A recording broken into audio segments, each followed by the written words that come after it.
പലപ്പോഴും ഞാൻ ആഗ്രഹിക്കുന്നത് ഒന്ന് സമൂഹത്തിൽ 2 തട്ടിലുള്ള ആളുകളുണ്ട്. അപ്പോൾ താഴേക്കിടയിലുള്ളവരെ സഹായിക്കാനുള്ളൊരു മനസ്സ് എപ്പോഴും ഉണ്ടാവണം. അല്ല എന്നെ സംബന്ധിച്ചോളം ജീവിതത്തിലെ ഏറ്റവും സുപ്രധാന കാലഘട്ടമായിട്ടാണ് ഞാനതിനെ വിലയിരുത്തുന്നത്. പിന്നീട് അദ്ദേഹം തന്നെയാണ് എല്ലാ രംഗത്തും എൻ്റെ ഒരു വഴികാട്ടിയായി മാറുന്നത്. കലാരംഗത്ത് ഞങ്ങൾ ഒന്നിച്ചാണ് പ്രവർത്തിച്ചത്. പിന്നെ ഒരു നല്ല സുഹൃത്തായി മാറി എന്നുള്ളതാണ്. ഇനി മെഡിമിക്സ്. ശരിക്കും മെഡിമിക്സ് എന്ന് പറയുമ്പോൾ തന്നെ സാറിന്റെ മനസ്സിലേക്ക് വരുന്ന കുറച്ച് കാര്യം അല്ലെങ്കിൽ ഏറ്റവും ബെസ്റ്റായിട്ട് വരുന്ന കുറച്ച് ഓർമ്മകൾ എന്തായിരിക്കും? ഒരു ബിസിനസ്സുകാരൻ ആരംഭിച്ച സോപ്പല്ല അത്. ബിസിനസ്സിന് വേണ്ടി തുടങ്ങിയതുമല്ല. ഒരു ഡോക്ടർ അവരുടെ പേഷ്യൻസിന് കൊടുക്കാൻ വേണ്ടി അദ്ദേഹത്തിൻ്റെ വീട്ടിലെ അടുക്കളയിൽ തുടങ്ങി ഇന്ന് ലോകം മുഴുവൻ എത്തി നിൽക്കുന്ന ഒരു ഉൽപ്പന്നം. അത് തന്നെയാണ് എനിക്ക് ചുരുക്കം വാക്കുകളിൽ പറയാമെന്ന് തോന്നുന്നത്. പിന്നെ ഇത് ഒരു അസുഖത്തിന് വേണ്ടി ഉണ്ടാക്കിയ സോപ്പായതുകൊണ്ട് ഒരു മെഡിസിനൽ സോപ്പായിട്ടാണ് ജനനം. ഇന്നും മെഡിസിനൽ സോപ്പ് തന്നെയാണ്. പക്ഷേ നമ്മൾ പബ്ലിസിറ്റിയിലാണെന്ന് മാറ്റി പറയുന്നത്. അതുകൊണ്ട് ഇന്ന് അതൊരു കുടുംബ സോപ്പായി മാറി. ചർമ്മ രോഗ നിവാരണത്തിന് പകരം ചർമ്മ സംരക്ഷണത്തിനാണ് ഇന്ന് ആളുകൾ സോപ്പ് ഉപയോഗിക്കുന്നത്. അപ്പോൾ രണ്ടിൻ്റെയും ഗുണം ഒന്ന് തന്നെയാണ്. അതേ സോപ്പ് അതേ മരുന്ന് ഒക്കെ തന്നെയാണ്. പക്ഷേ നമ്മൾ അതിൻ്റെ പ്ലേസ്മെൻറ്റ് മാറ്റി എന്നുള്ളത് കൊണ്ടാണ്. അപ്പോൾ അതാണ് ഇപ്പോൾ മെഡിമിക്സിനെ കുറിച്ച് എന്നോട് ചോദിച്ചാൽ 18 പച്ചമരുന്നുകൾ അടങ്ങിയ വെളിച്ചെണ്ണയിൽ ഉണ്ടാക്കുന്ന വെളിച്ചെണ്ണയിൽ ഉണ്ടാക്കുന്ന ഈ ട്രഡീഷണൽ സോപ്പ് എന്നുള്ള രീതിയിലാണ് ഇന്ന് സോപ്പിനെ ഓർക്കാൻ എനിക്ക് താല്പര്യം. ഇനി അതിൽ ഇപ്പം ഉപയോഗിച്ച ആളുകൾ ശരിക്കും മെഡിമിക്സ് എന്ന് പറയുമ്പോൾ തന്നെ എനിക്കറിയാം ഇത് കാണുന്ന ഓരോരുത്തരുടെയും മനസ്സിൽ അല്ലെങ്കിൽ മൂക്കിൽ ആ സ്മെല്ല് വരും. അത് അങ്ങനത്തെ ഒരു എക്സ്പീരിയൻസ് ആരെങ്കിലും ഷെയർ ചെയ്തിട്ടുണ്ടോ മെഡിമിക്സ്? എത്രയോ പേര്. അത് മാത്രമല്ല 30 കൊല്ലമായിട്ടും 40 കൊല്ലമായിട്ടും മെഡിമിക്സ് മാത്രമാണ് ഉപയോഗിക്കുന്നതെന്ന് പറഞ്ഞ് എത്രയോ ആളുകൾ അറിയിച്ചിട്ടുണ്ട്. അതുപോലെ ഒരിക്കൽ ഞാൻ ഒരാളെ ആദരിക്കുകയുണ്ടായി. ആളുടെ വീട്ടിൽ അദ്ദേഹം ഇത്രയും കാലം ഉപയോഗിച്ച മെഡിമിക്സിൻ്റെ സോപ്പ് പെട്ടി മുഴുവൻ റാപ്പർ ഉണ്ടായ കാലം മുതൽ ഉള്ളത് സൂക്ഷിച്ചു. ഒരു വീട്ടിൻ്റെ മുറി മുഴുവൻ സോപ്പിൻ്റെ റാപ്പർ കളക്ട് ചെയ്ത് വെച്ചിരിക്കുന്നു. അപ്പോൾ അതൊക്കെ എന്നിട്ട് പല ചാനലുകളും അത് റിപ്പോർട്ട് ചെയ്യുന്നുണ്ടായി. അപ്പോൾ അങ്ങനെയുള്ള സോപ്പിനെ ആരാധിക്കുന്ന കുറേ ആളുകളുണ്ട്. അവരുടെയൊക്കെ ശക്തിയിൽ തന്നെയാണ് ഇന്ന് ഞങ്ങൾ നിലനിൽക്കുന്നത്. കാരണം ഇന്ന് നിങ്ങൾക്കറിയാം ടി വി തുറന്നു കഴിഞ്ഞാൽ പരസ്യമാണ്, പുതിയ പുതിയ ഉൽപ്പന്നങ്ങളുടെ പരസ്യമാണ്. അപ്പോൾ നമുക്കൊക്കെ അത് എന്താണെന്ന് പരീക്ഷിക്കാൻ ഒരു ടെംപ്റ്റേഷൻ ഉണ്ടാവും. പക്ഷേ മെഡിമിക്സ് ഉപഭോക്താക്കൾ അങ്ങനെയല്ല. അവർ വളരെ ലോയലാണ്. നല്ലൊരു ശതമാനം ഉപഭോക്താക്കളും മെഡിമിക്സ് മാത്രം ഉപയോഗിക്കുന്നുകൊണ്ടാണ് ആ വിജയം എന്നാണ് എനിക്ക് തോന്നുന്നത്. മെഡിമിക്സ് പലപ്പോഴും ഞാൻ പല സമയത്തും പല സന്ദർഭങ്ങളിലും ആളുകൾ ഇങ്ങനെ സോപ്പ് ഉപയോഗിക്കുന്നതെന്നൊക്കെ പറയുമ്പോൾ എനിക്ക് ഭയങ്കര സന്തോഷമാണ്. ഇപ്പോൾ അടുത്ത കാലത്ത് ഞാൻ ഒരു വിമാനയാത്രയിൽ എന്നോടൊപ്പം സൂപ്പർ താരം രജനി സാർ ഉണ്ടായിരുന്നു. അദ്ദേഹം പല കാര്യങ്ങളും എന്നോട് സംസാരിച്ച് ഞങ്ങൾ നല്ല സുഹൃത്തുക്കളൊക്കെ ആയി. അദ്ദേഹം പോയതിന് ശേഷം അദ്ദേഹത്തിൻ്റെ മാനേജർ എന്നെ വിളിക്കുന്നു. രജനി സാർ ഒരു കാര്യം പറയാൻ മറന്നുപോയി, അത് താങ്കളോട് പറയാൻ ഓർമ്മിപ്പിക്കാനാണ് എന്നെ ഞാൻ വിളിച്ചത്. രജനി സാറും ഭാര്യയും മെഡിമിക്സാണ് എത്രയോ വർഷങ്ങളായിട്ട് ഉപയോഗിക്കണതെന്ന് പറഞ്ഞു. അതൊരു അനുഭവമാണ്. അതുപോലെ പി സുശീലാമ്മ അവരുടെ സിനിമാ രംഗത്തെ 70-ാം വാർഷികം ആഘോഷിക്കുന്ന സമയത്ത് അവിടെ അവർ പറയുന്നുണ്ടായി. അവർ മെഡിമിക്സിൻ്റെ പരസ്യത്തിൽ പാടിയിട്ടുണ്ട് എത്രയോ വർഷങ്ങൾക്ക് മുമ്പ്. പക്ഷേ അവരും അതിനുശേഷം മെഡിമിക്സ് മാത്രമാണ് ഉപയോഗിക്കുന്നത് എന്ന് പറയുന്നു. അതുമാത്രമല്ല, ഞങ്ങൾ പലപ്പോഴും പറഞ്ഞിട്ടുള്ള കാര്യമാണ്, രാഷ്ട്രപതി ഭവനിലെ ഒഫീഷ്യൽ സോപ്പായിരുന്ന കാലത്ത് വീരപ്പനും മെഡിമിക്സ് ഉപയോഗിച്ചിരുന്നു എന്നുള്ളത്. കാരണം വീരപ്പനെ പിടികൂടിയപ്പോൾ അവിടുന്ന് ഏറ്റവും കൂടുതൽ കിട്ടിയത് മെഡിമിക്സ് ആയിരുന്നു. കാട്ടിൽ അദ്ദേഹത്തിന് സുഖമായിട്ട് ജീവിക്കണമെങ്കിൽ മെഡിമിക്സ് വേണമായിരുന്നു.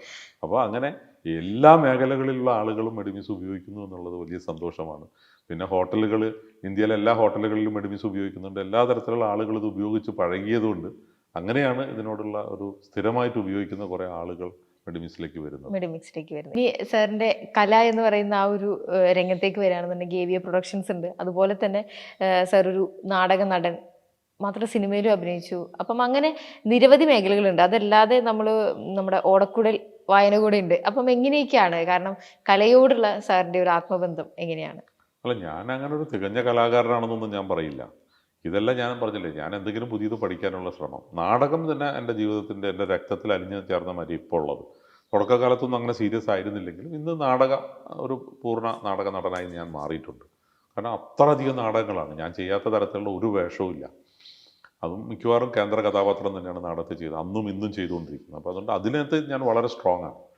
സിനിമയിൽ ചെറുപ്പകാലം മുതൽ തന്നെ പല പ്രശസ്ത സംവിധായകർ എന്നെ ക്ഷണിച്ചിട്ടുണ്ടെങ്കിലും ഞാൻ അതിനൊന്നും വഴങ്ങിയിട്ടില്ല. കാരണം അതെൻ്റെ ബിസിനസ്സിനെ ബാധിക്കും, കുടുംബജീവിതത്തെ ബാധിക്കും.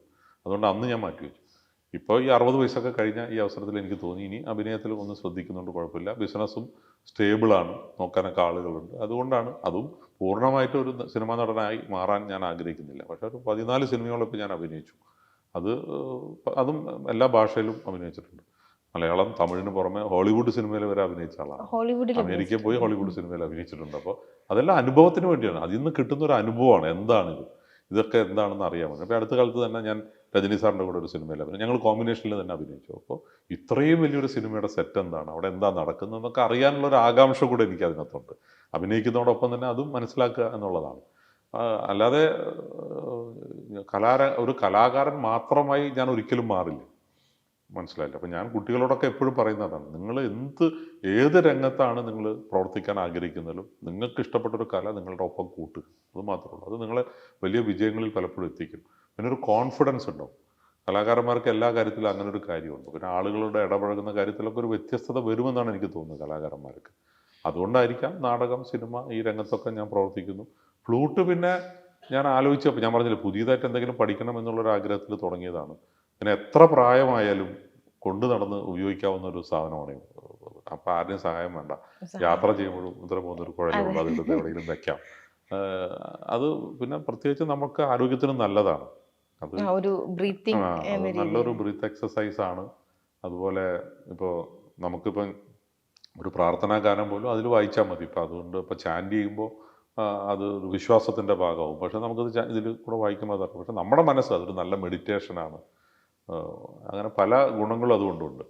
അപ്പോൾ പലപ്പോഴും ഒരു സെൽഫ് റിലാക്സേഷന് വേണ്ടിയിട്ട് ഞാൻ കാണുന്ന ഒരു ഉപാധിയാണ് ഫ്ലൂട്ട് വായിക്കുന്നത്. ഇനി സിനിമ പ്രൊഡക്ഷൻ, കാരണം അതിൽ കലയുണ്ട്, ബിസിനസ്സും ഉണ്ട്. അപ്പോൾ ഏത് ആസ്പെക്റ്റിലാണ് ശരിക്കും സിനിമ പ്രൊഡക്ഷനെ നോക്കി കാണുന്നത്? കാരണം കഥകൾ കേൾക്കുമ്പോഴും അല്ലെങ്കിൽ അതിൻ്റെ ബിസിനസ് സാധ്യത നോക്കുമ്പോഴും അഭിനയം എന്നുള്ള മേഖല നോക്കുമ്പോഴൊക്കെ എങ്ങനെയാണ് അതിനെ? ഞാൻ അതിനൊരു ബിസിനസ്സായിട്ട് കണ്ടിട്ടില്ല, ഒരിക്കലും ഞാൻ കണ്ടിട്ടില്ല. കുറേ സിനിമകൾ, നല്ല സിനിമകൾ ചെയ്തു, വിജയിച്ചിട്ടുണ്ട്. പക്ഷെ ഞാൻ എപ്പോഴും പ്രാധാന്യം കൊടുക്കുന്നത് സമൂഹത്തിന് അതിൽ നിന്ന് എന്തെങ്കിലും ഒരു സന്ദേശം കിട്ടണം, അത് മാത്രമേ ഉള്ളൂ. പിന്നെ ഞാൻ ഒരിക്കൽ പറഞ്ഞ കഥ വീണ്ടും പറയാൻ ആഗ്രഹിക്കുന്നില്ല. അതാണ് വേറെ. ഓരോ ഡിഫറെൻറ്റ് ജോണറിലുള്ള സിനിമകളാണ് ഞാൻ എല്ലാം ചെയ്തിട്ടുള്ളത്. കഴിയുന്നതും ഒരു ഡയറക്ടറെ പിന്നെ റിപ്പീറ്റും ചെയ്തിട്ടില്ല. ആകെ ഒരാളെ രണ്ടുപേരായിട്ട് റിപ്പീറ്റ് ചെയ്തിട്ട് പോലും. അല്ലെങ്കിൽ എല്ലാം പുതിയ പുതിയ ആളുകൾക്ക് തന്നെയാണ് അവസരം കൊടുത്തിട്ടുള്ളത്. അപ്പോൾ കഥ കേൾക്കുമ്പോഴും ഞാൻ ആദ്യമേ അവരോട് ഇതാ പറയുന്നത്, എൻ്റെ ആ സിനിമ അല്ലെങ്കിൽ ഈ സിനിമ, അതുപോലെ പെസ്ര എന്ന് പറഞ്ഞ സിനിമ വളരെ വിജയമായിരുന്നു. അത് ഒരു ഹൊറർ സിനിമയായിരുന്നു. അപ്പോൾ പിന്നീട് എന്നെ വിളിക്കുന്നവരെല്ലാം ഹൊറർ സിനിമയുടെ കഥ പറയണം. അപ്പോൾ എനിക്ക് ഹൊറർ സിനിമ കേൾക്കേ വേണ്ട, കാരണം വിജയിക്കാൻ വേണ്ടിയല്ല, ഒരെണ്ണം പരീക്ഷണത്തിന് ചെയ്തു, അതുകൊണ്ട് ഇനി എനിക്ക് താല്പര്യമില്ല. അങ്ങനെ ചിന്തിക്കുന്ന ആളാണ് ഞാൻ. അല്ലാതെ ഒരു സിനിമ ചെയ്തിട്ട് കാശുണ്ടാക്കുക എന്നല്ല. പിന്നെ AV അനൂപിന് പറയാൻ പറ്റാത്ത പല കാര്യങ്ങളിലും സിനിമയിലൂടെ നമുക്ക് പറയാൻ പറ്റും. അതും എന്നെ സന്തോഷിപ്പിക്കുന്ന ഒരു കാര്യമാണ്. പല കാര്യങ്ങളും സിനിമയിലൂടെ നമുക്ക് സമൂഹത്തിൽ സ്വാധീനം ചെലുത്താൻ പറ്റും എന്നുള്ളത്. അതിൽ ഏറ്റവും പ്രിയപ്പെട്ട ഒരു ഫിലിം ഏതാണ്? എല്ലാം സ്വന്തം കുഞ്ഞുങ്ങളാണ്, അത് തിരഞ്ഞെടുക്കാൻ വ്യത്യസ്തമായ രീതിയിലാണ്. ഇപ്പോൾ യുഗപുരുഷൻ എന്ന് പറഞ്ഞ സിനിമ അതിൻ്റെതായ രീതിയിൽ സമൂഹത്തിലെ എക്കാലത്തും ആവശ്യമുള്ളൊരു സിനിമയാണ്. ശ്രീനാരായണ ഗുരുദേവൻ്റെ സന്ദേശങ്ങൾ ഉൾക്കൊണ്ട ആ സിനിമ തീർച്ചയായിട്ടും നിലനിൽക്കും. പക്ഷെ സാമ്പത്തികമായിട്ട് പരാജയമായിരുന്നു. പക്ഷെ പാലേരി മാണിക്യം, ഒരു പാതിരാകാലപാത്തിൻ്റെ കഥ, അങ്ങനെയുള്ള സിനിമകളുണ്ട്. പിന്നെ ചെറുപ്പക്കാരൊക്കെ ഇഷ്ടപ്പെട്ട സിനിമയാണ് ഗപ്പി, അമ്പിളി, അങ്ങനെയുള്ള സിനിമ, ഇഷ്ക്, അങ്ങനെയുള്ള സിനിമകളുണ്ട്. പിന്നെ അവസാനം ഇറങ്ങിയ പട എന്ന് പറഞ്ഞ സിനിമ എനിക്ക് വളരെ ഇഷ്ടപ്പെട്ട സിനിമയാണ്. അത് എല്ലാവർക്കും ചിലപ്പോൾ ഇഷ്ടപ്പെട്ടെന്ന് വരുന്നില്ല, പക്ഷെ അത് വളരെ നല്ല സിനിമകൾ ഒന്നായിട്ടാണ് ഞാൻ കണക്കാക്കുന്നത്. അങ്ങനെ എല്ലാം പ്രിയപ്പെട്ടത് തന്നെയാണ്. ഓക്കെ, ഇപ്പം നമ്മൾ പറഞ്ഞു, നമ്മൾ ഈ പറയുന്ന പോലെ സിനിമ നല്ലൊരു മേഖലയാണ്, നമുക്ക് നമ്മളുടെ ഒരു കാഴ്ചപ്പാടിനെ കാണിക്കാനായിട്ടും അല്ലെങ്കിൽ ഒരു ഡിഫറെൻ്റ് ആസ്പെക്റ്റ് ആണ്. അതുപോലെ സാറിൻ്റെ നമ്മുടെ സമൂഹത്തിൽ മാറ്റേണ്ട ഒരു കാര്യം എന്ന്, സാറിലൂടെ മാറ്റണമെന്ന് തോന്നിയിട്ടുള്ള ഒരു കാര്യം കൂടെ എന്തായിരിക്കും?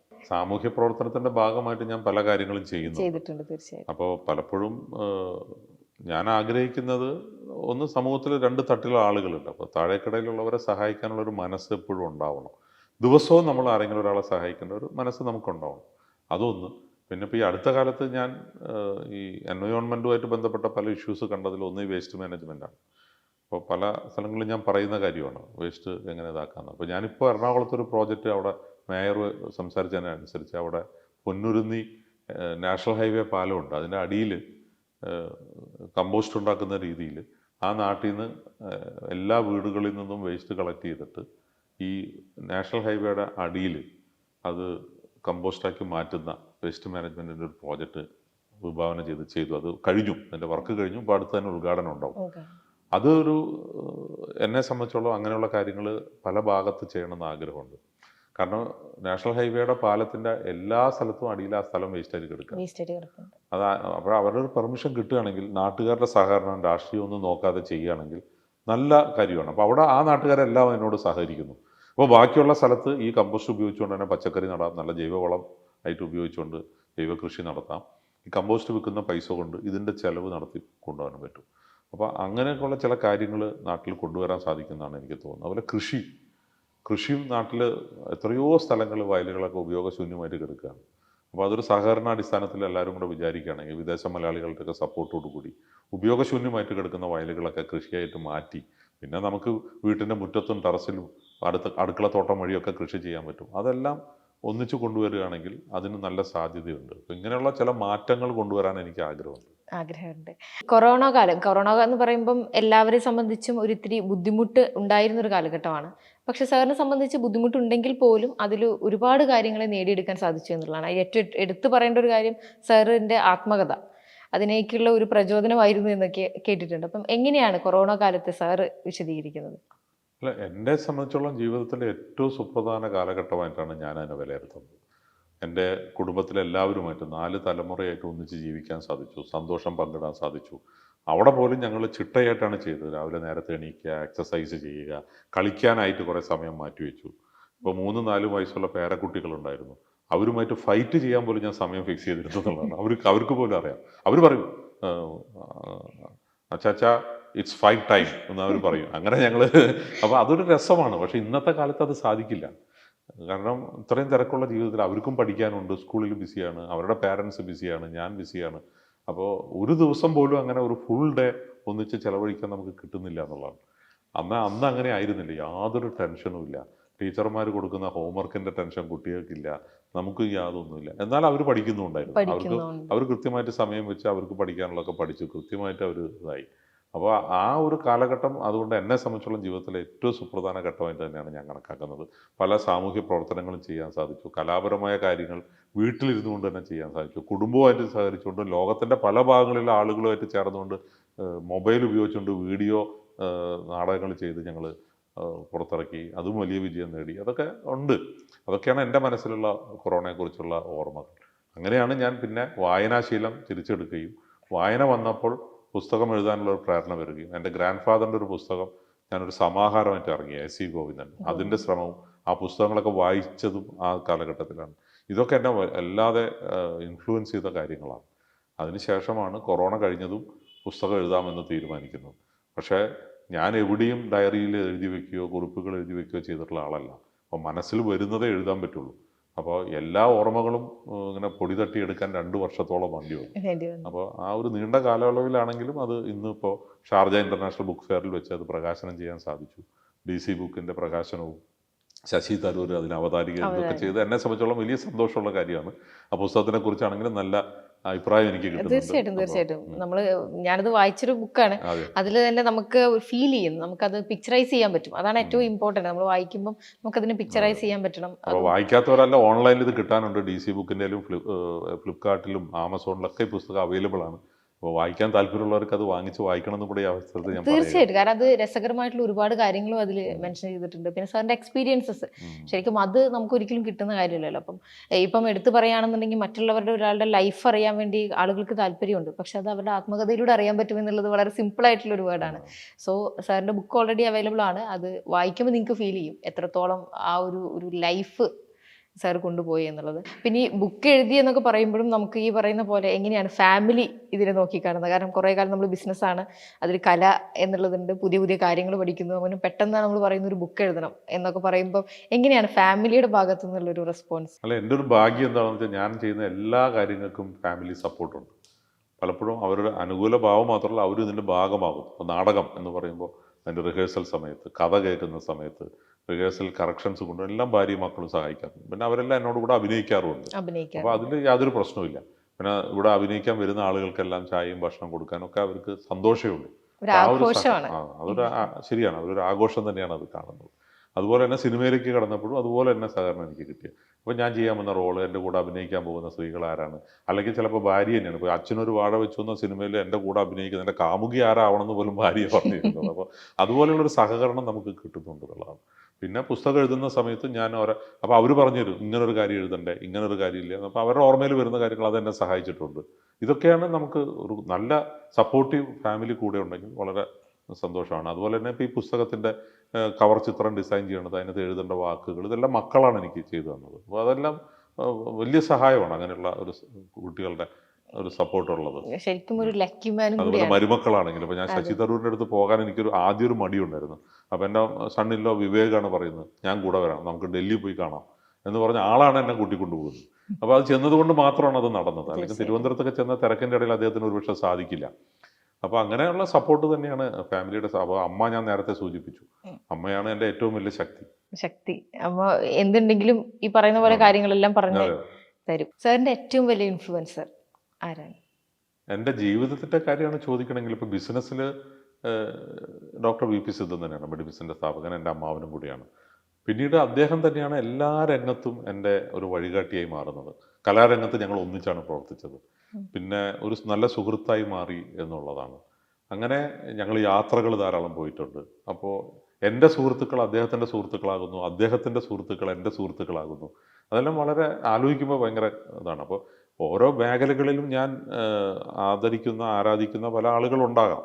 പക്ഷേ മൊത്തത്തിൽ ചോദിക്കുകയാണെങ്കിൽ എൻ്റെ ഒരു വഴികാട്ടി, എൻ്റെ ഒരു മെൻറ്റർ, എൻ്റെ ഒരു ഗോഡ് ഫാദർ എന്ന് പറയാനുള്ളത് ഡോക്ടർ സിദ്ധൻ തന്നെയാണ്. അദ്ദേഹം തന്നെയാണ്. എപ്പോഴും എന്തെങ്കിലും ഡിസിഷൻ എടുക്കുന്ന സമയത്ത് എങ്ങനെയാണ്? അദ്ദേഹത്തിൻ്റെ അടുത്ത് റെഫറൻസ് ചോദിച്ചിട്ടാണോ? എങ്ങനെയാണ്? അല്ല, അങ്ങനെയല്ല. അദ്ദേഹം അന്ന് പൂർണ്ണ സ്വാതന്ത്ര്യമാണ് ഞങ്ങൾക്ക് തന്നിട്ടുള്ളത്. തെറ്റായ തീരുമാനങ്ങൾ എടുത്താൽ മാത്രമേ ചോദ്യം ചെയ്യാറുള്ളൂ. മറ്റത് അദ്ദേഹം പറഞ്ഞു, നിങ്ങൾ പിന്നെ ഫിനാൻസ് കാര്യങ്ങളൊന്നും അദ്ദേഹം ശ്രദ്ധിക്കാറേ ഇല്ല എന്നുള്ളതാണ്. നിങ്ങൾ എന്താ ചെയ്തോ എന്നുള്ളതാണ്. അദ്ദേഹം എല്ലാം പരിശോധിക്കുന്ന ഒരു ദിവസമുണ്ട്. ആ പരിശോധിക്കുന്ന സമയത്ത് എല്ലാം ഓർഡറിലാകണം. അല്ലെങ്കിൽ ശബ്ദം ഭയങ്കരമായിട്ട് ദേഷ്യപ്പെടുകയൊക്കെ ചെയ്യുമായിരുന്നു. ദേഷ്യമൊക്കെ പെടാറുണ്ട്. പക്ഷെ എന്നാലും ഡിസിഷൻ മേക്കിങ്ങിൽ നിങ്ങൾ എന്താ ചെയ്തോ എന്നുള്ള അത്രയും ആ ഒരു വിശ്വാസം ഞങ്ങൾ രണ്ടുപേരിലും, എന്നിലും എൻ്റെ അദ്ദേഹത്തിൻ്റെ മകൻ പ്രദീപിലും അദ്ദേഹം കാണിച്ചിരുന്നു. അതുകൊണ്ട് തന്നെയാണ് ഞങ്ങൾക്ക് ധാരാളം ഡിസിഷൻസ് ഒറ്റയ്ക്ക് എടുക്കാൻ സാധിച്ചതും അത് ഇന്ന് ഞങ്ങളുടെ ഒരു ശക്തിയായി മാറുന്നതും അതുകൊണ്ടാണ്. ഓക്കെ, ഇനി ലാസ്റ്റ് ബട്ട് നോട്ട് ലീസ്റ്റ്, എന്നിരുന്നാൽ പോലും സാറിനോട് ഒരുപാട് പേര് ചോദിച്ച ചോദ്യമായിരിക്കും. എന്നിരുന്നാലും നമ്മുടെ നാട്ടിലുള്ള ആളുകൾക്ക്, ഞാൻ ഒരിക്കലും ഒരു ഓൺട്രപ്രണേഴ്സ് എന്ന് ഞാൻ പറയുന്നില്ല, നമ്മുടെ നാട്ടിലെ പുതുതായി വരുന്ന അല്ലെങ്കിൽ യുവതലമുറയ്ക്ക് സാറ് കൊടുക്കുന്ന ഒരു അഡ്വൈസ്, അതൊരു ബിസിനസ്സുകാരനാവാനായിട്ടായിരിക്കാം, ഒരു നല്ല മനുഷ്യനാവാൻ വേണ്ടിയിട്ട് സാറ് കൊടുക്കുന്ന ഒരു അഡ്വൈസ് അല്ലെങ്കിൽ സാറിൻ്റെ ഒരു എക്സ്പീരിയൻസ് ഷെയറിങ് എന്തായിരിക്കും? അതല്ല, അത് നമ്മൾ വിവേകം കാണിക്കുക എന്നുള്ളതാണ് നമ്മുടെ മനസ്സിൽ. കാരണം ഇന്ന് പത്രങ്ങൾ വായിക്കുമ്പോഴും മീഡിയയിലൊക്കെ രാഷ്ട്രീയപരമായിട്ടുള്ള ചിന്തകൾ കുത്തി നിറച്ചുകൊണ്ട് നമ്മുടെ സമൂഹത്തിൽ ജാതി പറഞ്ഞുകൊണ്ടൊക്കെ പല പ്രശ്നങ്ങളും ഞാൻ കാണുന്നുണ്ട്. അതിലൊന്നും അങ്ങനെ വശമതന്നെ ആകേണ്ട ആവശ്യമില്ല. നമുക്ക് നമ്മളുടേതായ ഒരു കാഴ്ചപ്പാടുണ്ട്. മുമ്പത്തെ പോലെയൊന്നും അല്ലല്ലോ. ഇന്ന് ചെറുപ്പക്കാർ ആരെ വേണമെങ്കിലും കല്യാണം കഴിക്കാം, വീട്ടിലൊന്നും ഒരു പ്രശ്നമില്ല. ഇപ്പം എൻ്റെ അമ്മയൊക്കെ തന്നെ വളരെ സ്ട്രിക്റ്റ് ആയിരുന്നു ഇങ്ങനെയൊക്കെ. പക്ഷേ ഇന്ന് അമ്മ മക്കളോട്, ചെറിയ കുട്ടികളൊക്കെ പറഞ്ഞു, നിനക്ക് ആരെന്താ, നീ പ്രേമിച്ചോ, നീ എന്താ, അങ്ങനെയൊക്കെ പറയുന്നൊരു കാലത്തിലാണ് നമ്മൾ ജീവിക്കുന്നത്. അപ്പം അങ്ങനെ ഒരു സ്വാതന്ത്ര്യം നിങ്ങൾക്ക് കിട്ടിക്കഴിഞ്ഞു ഇന്നത്തെ തലമുറയ്ക്ക്. അവിടെ വേണ്ടത് നമ്മൾ വിവേകപരമായിട്ട് പ്രവർത്തിക്കുന്നത്. കാരണം ഡ്രഗ്സിൻ്റെയൊക്കെ ഇഫക്റ്റ് വളരെ കൂടുതലായിട്ട് കാണുന്നുണ്ട് നമ്മുടെ നാട്ടിൽ. അപ്പോൾ ഒരു നല്ല മനുഷ്യനായിട്ട് ജീവിക്കുക എന്ന് പറയുമ്പോൾ ഇതുകൂടെ അതിൻ്റെ ഭാഗമാണ്. നമ്മളെ ഈ ബാഡ് ഹാബിറ്റ്സ് അതിൽ പെടാതെ പോവുക എന്നുള്ളത്. നമുക്ക് സന്തോഷത്തിന് വേറെ എന്തെല്ലാം മാർഗങ്ങളുണ്ട്, എന്തെല്ലാം എൻ്റർടൈൻമെൻറ്റ്സ് നമ്മുടെ രാജ്യത്തുണ്ട്. അപ്പോൾ ഇങ്ങനെയുള്ള തെറ്റായ വഴികളിലേക്ക് പോകാതെ നല്ല സുഹൃത്ത് ബന്ധങ്ങളിലൂടെ നിങ്ങൾ മുന്നോട്ട് പോവുകയാണ് ഒരു നല്ല കാര്യം. പിന്നെ നമ്മുടെ നാട്ടിൽ നിന്നുള്ളൊരു പ്രശ്നം, മാതാപിതാക്കൾക്ക് അവർ വയസ്സുകാലത്ത് ഒറ്റപ്പെട്ടു പോകുന്നു, അല്ലെങ്കിൽ അവരെ ഈ അഗതി മന്ദിരങ്ങളിൽ കൊണ്ടാക്കുന്നു എന്നുള്ളതാണ്. അതിനുള്ള സാധ്യത കൊടുക്കരുത്. നിങ്ങൾ ഏത് രാജ്യത്താണെങ്കിലും എങ്ങനെയാണെങ്കിലും മാതാപിതാക്കളോടുള്ള നിങ്ങളുടെ കടപ്പാട് ഒരിക്കലും മറക്കരുത് എന്നുള്ളതാണ്. ഞാൻ അങ്ങനെ വളരെ ശക്തമായിട്ട് ചിന്തിക്കുന്ന ഒരാളാണ്. എൻ്റെ അമ്മയൊക്കെ ഇത്രയും കാലം, അച്ഛൻ മരിച്ചിട്ട് ഇപ്പോൾ 42 കൊല്ലം കഴിഞ്ഞു. ഈ 42 കൊല്ലം അമ്മ എൻ്റെ കൂടെയാണ്. അപ്പോൾ അമ്മയിൽ നിന്ന് ഞാനും പഠിക്കുന്നു, എന്നിലൂടെ അമ്മയ്ക്കും സംരക്ഷണം കിട്ടുന്നു എന്നുള്ളതാണ്. അപ്പോൾ അതൊക്കെയാണ് നമ്മളെ യുവതലമുറ മനസ്സിൽ കാണേണ്ട കാര്യങ്ങൾ. ബാക്കി വിജയമൊക്കെ നിങ്ങൾ പഠിപ്പ് കൊണ്ടും ബാക്കിയെല്ലാം കൊണ്ടും നിങ്ങൾക്ക് സാധിക്കും. പക്ഷെ നമ്മളുടെ നാട്ടിൽ നമ്മളുടേതായ ചില കാഴ്ചപ്പാടുകൾ, നമ്മുടെ കുടുംബ മഹിമ, നമ്മുടെ കുടുംബത്തിലെ സംസ്കാരം, അതൊക്കെ മറക്കാതെ മുന്നോട്ട് പോവുക. ശരിക്കും നമ്മൾ ഇത്ര നേരം സംസാരിച്ചത് ഒരു ബിസിനസ് എന്നുള്ളത് മാത്രമല്ല, സാറിൻ്റെ ഒരു കാഴ്ചപ്പാടുകളും എക്സ്പീരിയൻസസും എല്ലാം കൂടി തന്നെയായിരുന്നു. ഇതിലെല്ലാം പറയാനുള്ളത്, നിങ്ങളെടുക്കുന്ന ഓരോ തീരുമാനവും നിങ്ങളുടെ സന്തോഷത്തിനെ മുൻനിർത്തിക്കൊണ്ടായിരിക്കണം എന്നുള്ളത്. കാരണം അത്രയധികം പ്രാധാന്യം സാർ കൊടുക്കുന്നുണ്ട് സന്തോഷത്തിനും അതുപോലെ തന്നെ മനസ്സമാധാനത്തിനും, അല്ലേ?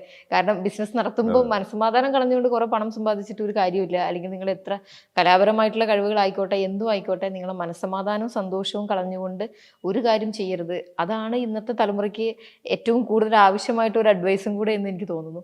അപ്പം ഇത്ര നേരം സാറിൻ്റെ എക്സ്പീരിയൻസസും ഈ പറയുന്ന പോലെ വിശേഷങ്ങളും എല്ലാം സംസാരിച്ചതിന് ഒരുപാട് നന്ദി. ഇനിയും ഒരുപാട് പുതിയ കാര്യങ്ങൾ ചെയ്യാൻ സാധിക്കട്ടെ സാറിന്. Thank you. വളരെ സന്തോഷം. നന്ദി.